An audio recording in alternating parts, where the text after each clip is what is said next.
Well, now that the 2026 budget speech has been delivered, we can really move past all the speculation and focus on what the real leadership question is and really what should businesses do next. Because the budget is never just a government finance event for leaders. It's really a signal. It's a signal about direction of policy, the credibility of fiscal path, the likely operating environment, and where business opportunity and risk is shifting. And my read of the budget is quite simple. This is a discipline and delivery budget. So not a big stimulus budget, not an austerity shock, and not a business as usual budget. Um, Treasury is really trying to lock in credibility, stability, stabilizing the fiscus, and pushing for execution, especially on the infrastructure, municipal service side, and growth in enabling reform. So, what I want to briefly look at is again maybe slightly beyond the headline numbers and more around what leadership um, companies, mid-market companies, and leaders should be responding to or be considering. And I think the first thing is that leaders should read the budget correctly. South Africa is not fixed, but we're also not adrift. I think the signal's clear that there's a clear path for debt stabilization, fiscal discipline, and a shift toward better spending quality. And again, I think some of the key macro signals we saw is debt is projected to peak at about 78.9% of GDP and then start declining. Now, again, just as context, when I looked at this in 2021, 2022, we were looking at peaking at about 90% or 95% before coming down. So once again, a much lower level, although we're still talking about a peak that needs to happen. So the trajectory is still increasing debt. Growth is improving, although gradually. And here too, Treasury is moving towards a principled-led fiscal anchor to strengthen credibility. And we saw the market reacting quite well. Rand strengthened, bond yields eased. So again, a sign that investors, I think, saw this broadly as credible. Of course, this doesn't remove risk, but it does improve the planning environment, and that matters for every board discussion is about capital cost of funding and growth.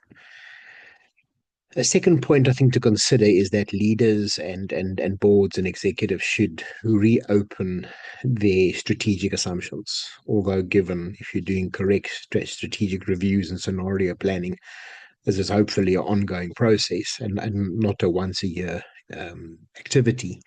But following the budget, I think a lot of businesses are still planning off old mental models, um, based on policy uncertainty and fiscal slippage and weak execution.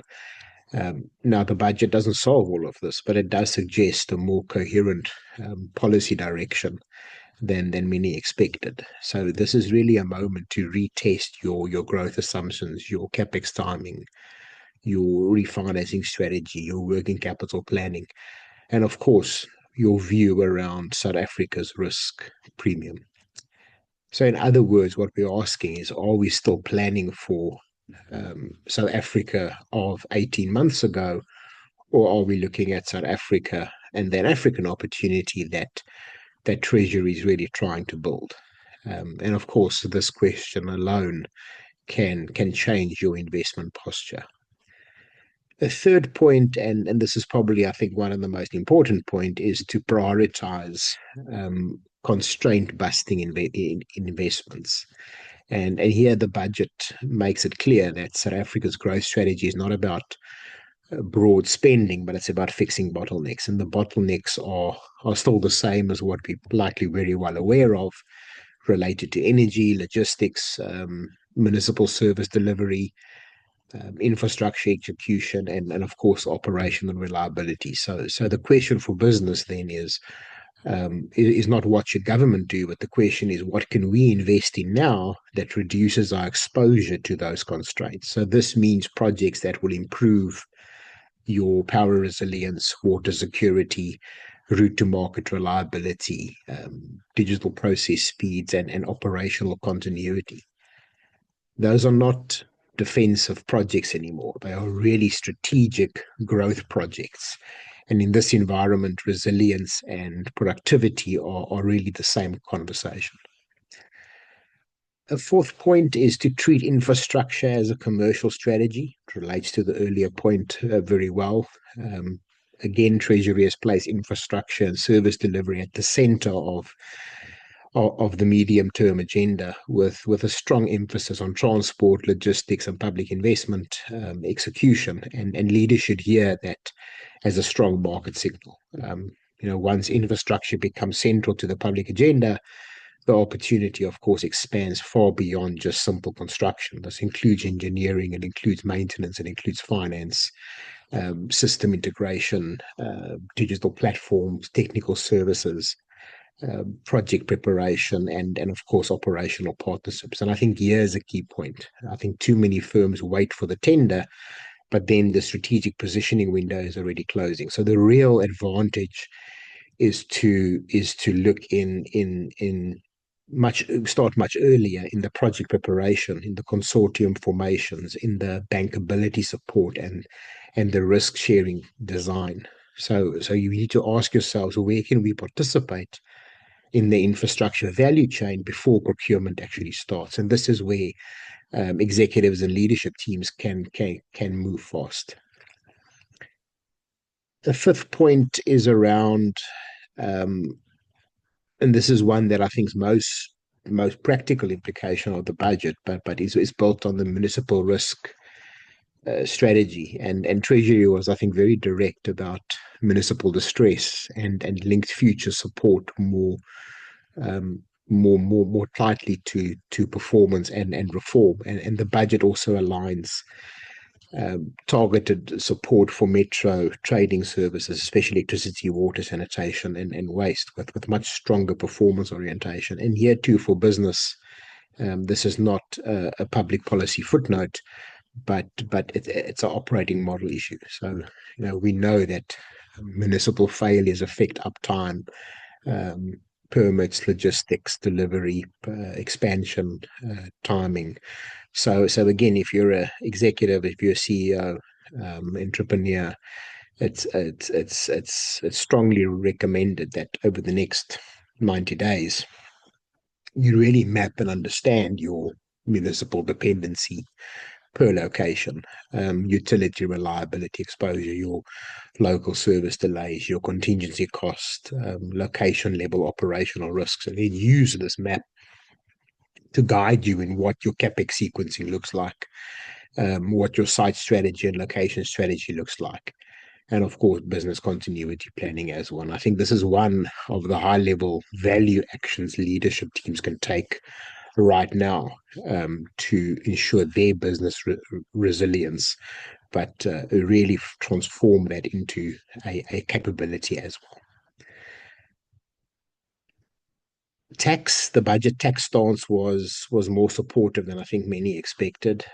Treasury avoided a broad-based tax shock, adjusted personal income tax bracket for inflation, and introduced relief measures that support households and smaller businesses while still remaining, I think, a very fiscally disciplined framework. So the changes, the leadership focus, that the question is no longer around what tax increases are coming, but what we should be thinking about is how prepared are we for a more enforcement-led, data-driven revenue environment. And because if Treasury is leaning harder on revenue administration, businesses should assume that stronger compliance scrutiny, better data matching, and tighter governance expectations are coming. So really now is the time to look at your VAT controls, the tax documentation, transfer pricing governance, board oversight of tax risk. In this cycle, I think good governance could be turned into a competitive advantage. But again, this is true for for probably any business environment, but it is a reminder to really keep your house in order, and from a stewardship perspective, look at appropriate and likely very tight governance structures, and as I said, it can become a competitive advantage. Um, Even with more credible fiscal path, I think South Africa still faces very high unemployment, and of course then social pressure. This means growth strategies will increasingly be judged on more than just financial returns alone. And leaders should assume that that strategy will be evaluated by its stakeholders, its shareholders, government, and society through a lens for a diverse lens around jobs and skills and local participation delivering. And again, this is not about abandoning your commercial disciplines, but it's about aligning strategy to reality. So boards should be asking, are our expansion plans labor absorbing where possible? Are we investing in skills we actually need? Are we building local supply capacity in a practical way? Can we show measurable impact, not just good intentions? And this is not a nice to have position. This is really a long-term license to operate, focus, and strategy. And I think this agenda or this focus will just continue to build. Leaders need to also update how they think about sovereign risk. The old model was tax risk, debt, and macro risk. Of course, this still matters, but increasingly, South Africa's sovereign risk shows up very much in operational form. So it talks about network reliability, infrastructure delays, SOE performance, municipal execution, and of course, then contingent liabilities. So here too, businesses need to go back, look at the offices, or talk to their teams, where do public systems constraints hit our P&L? Where do delays affect our cash conversion cycle? Where do we depend on fragile public interfaces? And again, once you map the sovereign risk operationally, your strategy becomes much more actionable. Diversifying routes, building in buffers, digitizing processes, partnering early, likely partnering with partners you wouldn't have partnered before, and reduce dependence on single points of failure. This is a global agenda as well, but this is a much stronger leadership response than simply watching a macro trend play out. The ninth point I think to consider is also that the budget is effectively inviting business into the delivery economy. So Treasury is trying to create a more disciplined fiscal platform and a more credible reform path, including a fiscal anchor framework later this year. And I think this means that private sector has a window, but the private sector has to respond as a delivery partner, not as a competitor. So if you're in finance, in infrastructure, energy, engineering, industrial services, then the next 12 months is a chance to build real partnerships and position yourself in project preparation, service reliability, technical capabilities, and of course co-investment structures as well. And here too, this is not a question, should government do more? The better question is really, where can we help improve execution and build a strong business around it? And that's really the leadership opportunity. Again, as we sort of, I guess, wrap up what we've seen, again, maybe from a practical perspective, if I were advising a executive team this week, I'd recommend a few things they do. I think the first is to run a budget response strategy session. So again, not a macro presentation, but a decision session. What has changed? What matters? And what moves now? And this flows into the second point around re-ranking your capital expenditure.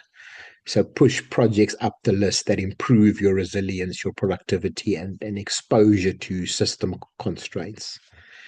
You have to focus on municipal risk. So look at that dashboard, make municipal risk a visible dashboard at the board level, site by site, to really become part of that conversation, and again addressing that proactively. Tighten governance and compliance. So assume a more disciplined enforcement oriented environment and prepare for that now. And this is true for all businesses. Of course, larger businesses easier to do. In your smaller businesses, proportionality, the guidance is there, but proportionality can be applied. And then fifth is choose one partnership move, one real move, one project pipeline, one service partner, one infrastructure role, one delivery collaboration. Not 10 ideas, but really one executable move for you as an organization to take forward. I think what we've seen from this budget is that government trying to improve a more credible platform. I guess, as always, we want to see not just plans or not just strategies. We want to see that translating into impact and action and be executed, and that remains. But year two, the opportunities for business can now also convert that platform that's being created into growth. Treasury has signaled discipline, it has signaled reform, it has signaled delivery, and now the leadership challenge is really ours to allocate better, to execute faster, and to build resilience and to practice and participate in the parts of the economy that really unlock growth. And this is where the next cycle of value creation will come from. And of course, this discussion is not just a South African discussion, but it's an African discussion with the opportunity that the continent presents for inter-Africa trade. And as we know, inter-Africa trade or intercontinental trade is sitting at very low levels compared to what we see, for example, in Europe. And this is where a big opportunity also lies. As always, thank you for listening.